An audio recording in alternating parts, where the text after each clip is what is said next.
Welcome to the Tech Egg. Don't get scrambled. Enjoy the video. You'll start by confirming the OS and keyboard app version so you know which menu to follow. Once done, back up any custom dictionary or shortcuts to avoid losing words you added. Now open Settings and go directly to General or Language and Input. This gets you to the keyboard controls fast.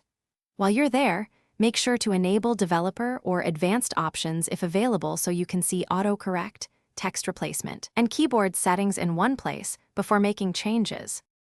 You'll now tune how autocorrect behaves. Toggle autocorrect off to stop immediate changes, then test with predictive text on to get suggestions instead.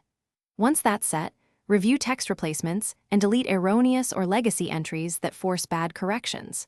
Next, switch between the stock keyboard and any third-party options to isolate whether the problem is the keyboard app or system logic. If a third-party app is at fault, update or reinstall it. If system settings cause errors, refining the dictionary is the next step. Finish by refining the personal dictionary.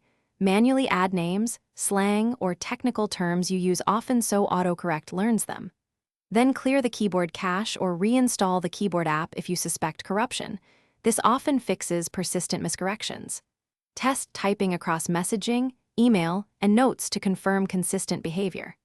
If problems persist, reset keyboard settings to defaults and re-add your custom words. Troubleshooting tip: if autocorrect still misfires, create a short recording of the error and replicate steps to identify the exact trigger. Thanks for watching. Consider subscribing if I helped unscramble your problems.